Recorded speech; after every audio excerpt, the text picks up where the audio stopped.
Good morning. This is Faye Horton, and I sell Medicare plans. Yes, this is the podcast where Medicare professionals come to learn everything there is to know about selling Medicare plans. This is where insurance professionals come when you want to know, how can I make six figures doing just Medicare? This is where you come to find those tools, those agencies, those companies, those carriers, and then if you want to, only if you want to do business properly and correctly and need some assistance, I am always here to walk you through whatever steps that you need to take to get you to where you want to go. Now, I want to remind the listeners that we have an offer going today, and that offer is through six-figure Medicare agents. If you go to that website, there is an offer for complete training, and it's 50% off for today is the last day. And if you go to my website, I Sell Medicare Plans, the 90-minute intensive is there with a discounted price only for you. If you have already had training, you need some training, you need to be connected to someone, you're going to learn about that today. But however, if you want some hand-holding, one-on-one, go to the website, I Sell Medicare Plans. Now today I have with me two veterans of the business. I have Karen McAllister, who is the Public Relations Specialist at Advocate Health Advisors. And I also have Joanne French, who is Regional Manager for the Northeast and Southeast region. But Joanne is also the National Recruiter for Advocate Health Advisors. Good morning, ladies. Good morning. Good morning, Faye. Thank you so much. Oh, Really glad to be here. Oh, thank you. I love that picture. I'm in Florida. You're in Florida, but I don't have that beautiful picture behind me. I wish I did, but it makes me feel like I'm outside like you. Well, I wish this really was my backyard. Oh, okay. Not that Okay. close. Okay. So, Joanne, are you in Florida as well? I am actually in the Northeast, Faye. I'm in New Jersey. It's not nearly as pretty up here as it is down by you. Oh, okay. But you're staying safe and you're staying warm. Yes, ma'am. Okay. So today's episode is about tips and tools for working digitally. And Karen, being the expert in this, is probably going to start us off with some information. And one of the things that we've all learned recently, for those of us who were not working completely from home, but now realize that the new normal will be probably working from home, one of the things that is at the top of the list is social media platforms. Karen, tell us about that importance and how that works for an agent. That's right, Faye. Just as you said, it really is a new world that we're living in. I would say 3 months ago, I may have said you're leaving money on the table if your business is not established and engaged on social media.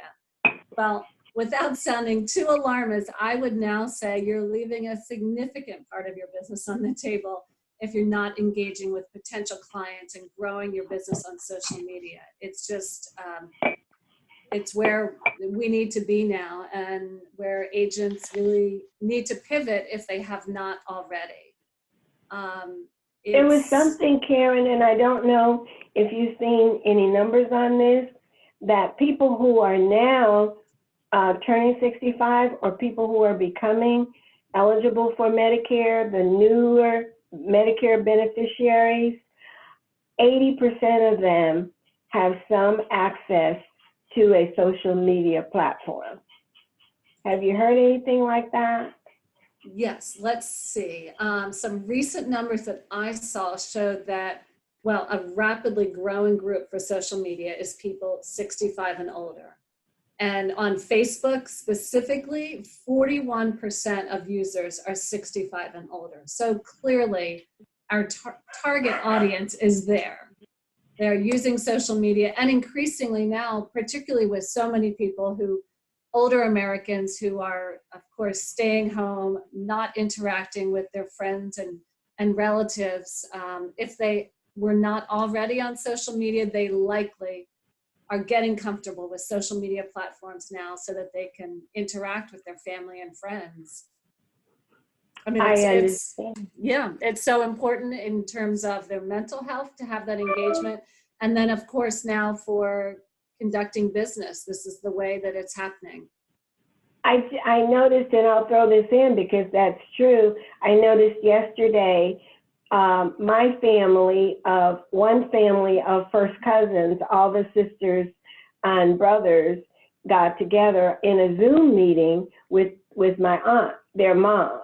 And that was how they celebrated Mother's Day. And my aunt is definitely, I'm looking at it and I'm thinking, I didn't know she was, I didn't know she could get into a Zoom meeting, but that's the fact of life right now. Everybody's using social media of some type. True.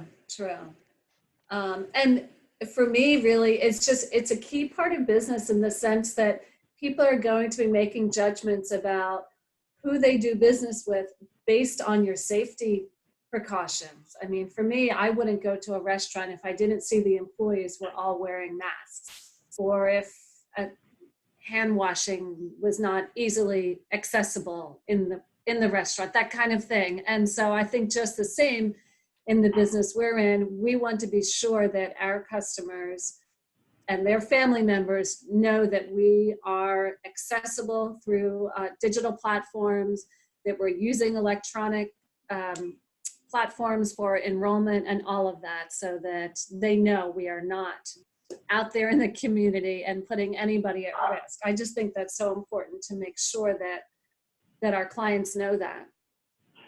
Yeah, so what would be the best way for us to start to to coin your phrase, humanize our social media? That's right. That is the term that I'm using because that's what social media is all about. It is allowing people to get to know the person behind the business. And so social media platforms, for whichever one you choose, offers just such huge opportunities for allowing you to introduce yourself to potential customers and your existing customers. So what I would do, number one, is I would choose one platform that you're most comfortable with. Because of course, if it's something that's fairly new for you and your business, you want to choose that one area where you're already comfortable and hone in on that. Try to build your following there, build your engagement, and see what works. You want to experiment a little bit to see what works best for your clients. And then you can take a leap to another platform and try to bring your followers with you. But that is one thing I would advise first off. Don't try to do everything. Don't try to jump all in on LinkedIn and YouTube and Facebook at once, because you're going to, number one, where you're going to dilute your resources, and also it really just allows you to, like I said, hone in on that one platform to really see what works with your clients. So now, as an agent, we're trying to hone in on Medicare beneficiaries, right? Right. So that may help to decide which of those platforms we want to use. And you mentioned Facebook has 41% of people who are over 65. So that might be a good start, I would think. Exactly. That is a big growth area for seniors, is Facebook. And for many of them, they are already there. They are interacting with their families that way. And there are three things that I would suggest to somebody when they are posting on Facebook. First off is you want to distinguish between your personal page and business. If you don't already have a business page on Facebook, you want to build a business page, because your personal page is for your family, your friends. People don't always want to be seeing your business posts. But the big difference is, with the business post, you can advertise. You can use Facebook ads to promote your business, and you can't do that with a personal page. Also, a Facebook business page allows you to see insights into your traffic. So you can see what works best, what's getting the most engagement, where people are clicking most, where they're commenting. So that, to me, is another big advantage to having a business page over a personal page. And then I would say that when you're posting, that you have 3 goals. You want to engage, inspire, and educate your audience. Keep in mind of what people are doing on Facebook. They're scrolling. They may be multitasking. They may be doing a couple other things while they're looking through their Facebook feed. So you have to make sure that your post stands out. Make sure it's engaging. And of course, visuals make all the difference. I would say to keep in mind that a straight text post is something you would only post in some kind of urgent situation where you're, let's just say, updating from your smartphone, some urgent message, whatever it may be. But beyond that, you want to always have visuals to pull people in. Make sure you have a photo, high quality photo, or a video, or a graphic, something like that. I was just going to ask Karen, would a brief video help in that engagement? You know, it seems to me that more people look when it's a video than when it's just a straight picture post. Is that true? And then about how long should that video be? And I mean, we find that on Advocate Health Advisors, social media platforms as well, that video is our #1 engagement tool. That people love to share videos, and that's how we consume content, through video. So, and the numbers I have seen is that video is 40 times more likely to get shared on social media than any other type of content. And that's our overall goal on social media, is to have people share your content. That way that you are increasing your visibility every time somebody shares your content. So think of that too before you post something. Is this shareable? Would my followers want to share this? And so when you think of it that way, it's going to help you in terms of how you craft your text and what kind of photos you choose. Just keep that in mind, that's your goal, is that not just that you want somebody to like it, because that's kind of easy. As you're scrolling through, somebody sees something that they like, they agree with, they hit that like tab. But what you really want is for them to share it with their followers. Yes. So what would be the third thing that we should be considering for the Facebook post? Well, I think particularly if you are looking to grow your business, and if you're new on social media, you want to be authentic. Like I said, people are visiting your page, they're following you, they're keeping up with your posts because they want to get to know you, who you are behind that business brand, behind that logo. So be authentic.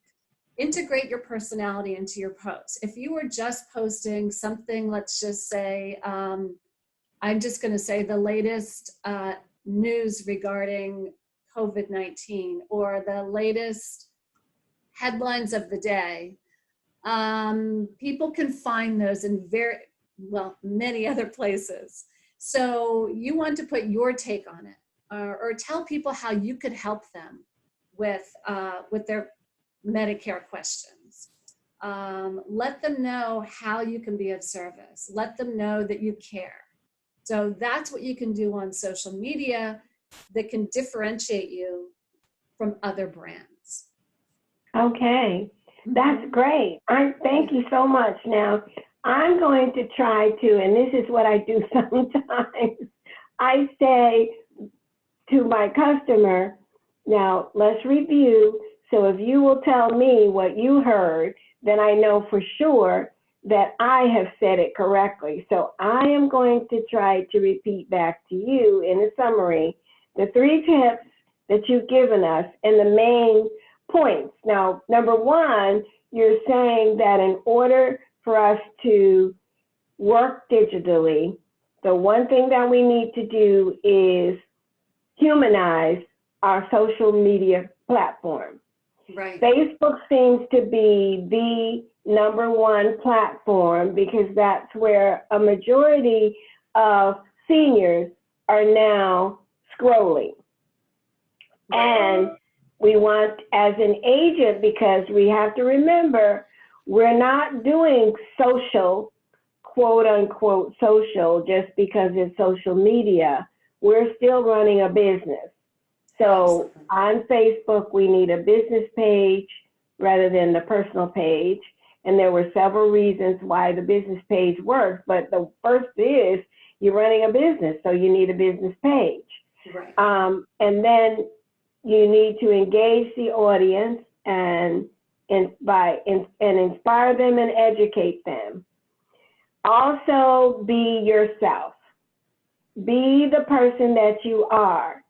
Talk to the audience in the way that you want them to receive you.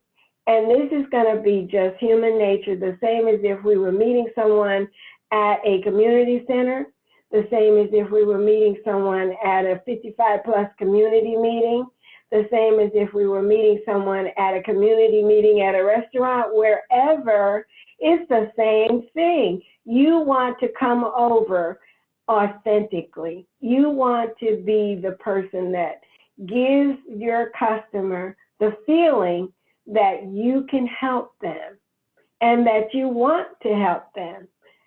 I think those were the keys that I got out of what you were telling us, Karen. Does that kind of sum it up? You got it. Yes, you captured it so well.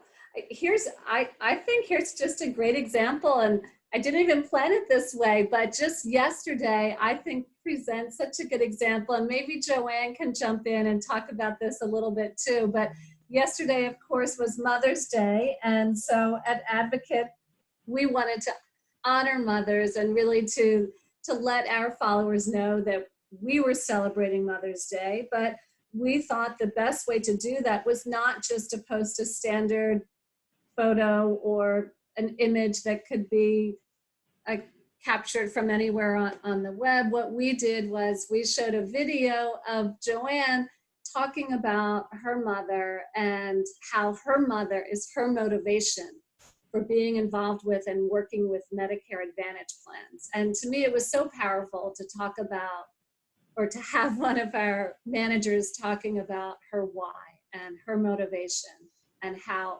her mother's experience really inspired that and drives her every day. That's so great. To me, it was just a beautiful Mother's Day message. Yes, Joanne, and it was a real one. Yeah, that was. Thank you, Karen, for posting that as well. And that is truly my why.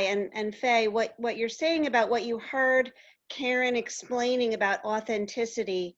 Whenever I do any kind of a recruiting event, and I don't love the word recruiting, but an enrollment event or a sharing event of who we are, it's not just who we are and what we do and how we do it, it's the why that we do it. And everyone at Advocate has a very compelling why. It's personal, it's authentic, it's relatable, and it's honest, and it speaks to our boutique style FMO that we thrive on relationships, and that is our foundation.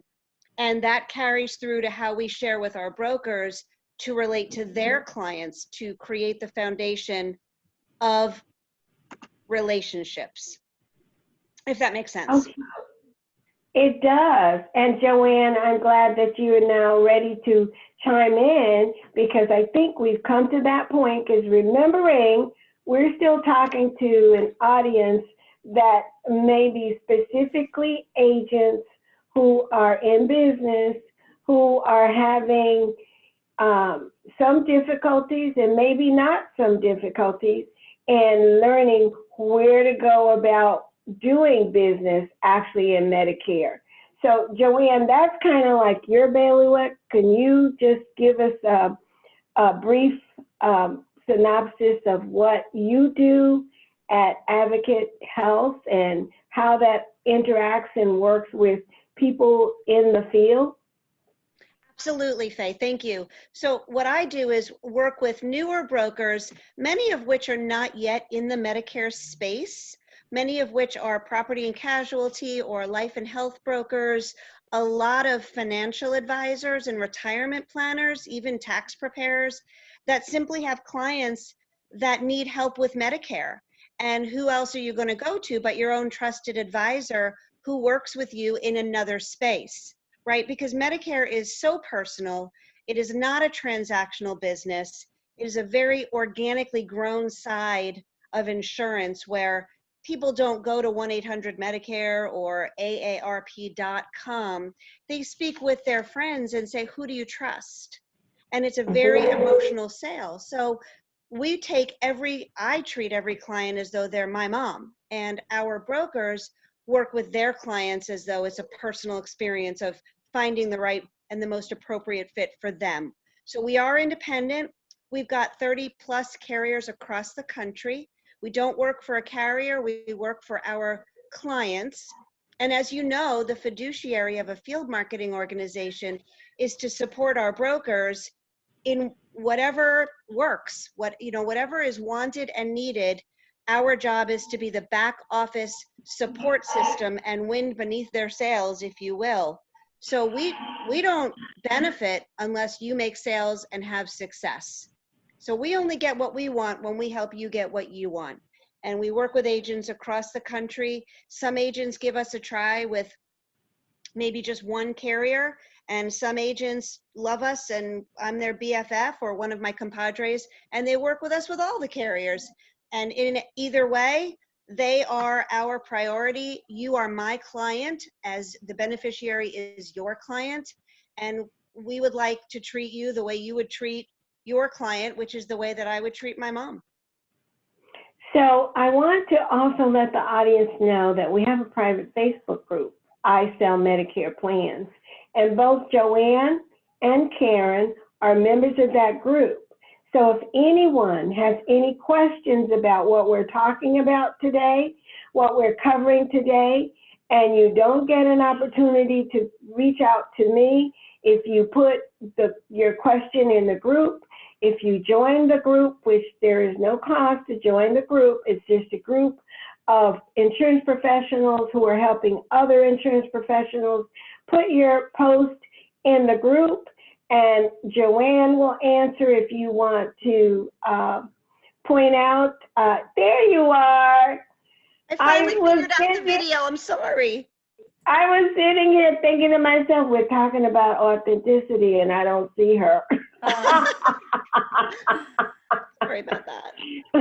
Thank you, Joanne, for coming in. But I was just telling the audience that they can post any question. Don't be afraid to ask a question. If you don't ask, you will not know. And don't try to figure it out on your own when you have so many people with so many different answers and diverse knowledge and experiences to help you. So post your questions about how to work with Advocate Health, or just how to work digitally, what you should do. And if there's any answer that any of us can give, we're certainly willing to do that. Would you ladies agree? Yes, ma'am. Oh, absolutely. See, I've gotten them committed, so now you guys can put your questions in. They're going to answer them. Also, I will ask that each of you, and it doesn't matter which one wants to start, if you'd like to, and that's only if you'd like to, give your contact information if it's not through the group, because we do have people who listen to the podcast who may not be a member, although they can certainly join I Sell Medicare Plans. That's really simple. Everything I do is I sell Medicare plans. So you're either going to find the website or the Facebook page, I sell Medicare plans. But if you ladies would like to give your contact information now, that would be great. Sure, absolutely. So my email is my name, Joanne.French. It's JOANNE .French, FRENCH, at Advocate Health Advisors, I'm sorry, Advocate Healthcare LLC.com. Sorry about that. Okay. And well, actually, Joanne, Advocate Health LLC. Geez, I am blonde this morning. Oh my gosh, I am so sorry. Wow. That's okay. You know what? It's starting to get to me. Post it in the group. I will. Yeah. And then at least all of the members of the group will see it. And that's where we want people to ask their questions of you and be in touch with you anyway. Okay? How's that? Gotcha. All right. Okay. And I have an easy email address that anybody can use if they have questions about social media or about the social media webinars that I'm hosting for Advocate Health Advisors agents. It's marketing@advocatehealthllc.com. Okay. So I will get that message. Oh, I wasn't aware that you did those. So you do those webinars continually. Yes, every week I have been hosting webinars since March, when we saw that the whole business model was shifting and that we were going to be working virtually and through digital media. We started hosting webinars for our agents so that to help them in that shift and in that pivot. Okay. So as yes, a guest, we've had hundreds of agents attend our webinars. It's been really beneficial. Good. So as a guest, if they're not an agent of Advocate Health, you would allow them to see one or two of the webinars that you're doing. Well, if they're interested in the webinars, they can reach out to Joanne. Yes. And she could, yes. Okay, great. All right. That sounds good. Do you have anything that you'd like to add? You both have been so great, and you've given a lot of information. I try to keep the segments to a length where, you know, the main information we can grasp, and let's kind of digest that, just chew on it for this week, and then the next week we have something else that we're chewing on. But I'd love to invite you ladies back again sometime real soon to help us as we move through the pandemic and then what's going to be, it looks like, the new normal. Will you come back again and join us? Oh, I would love it. Absolutely. Okay, thank you so much. This has been really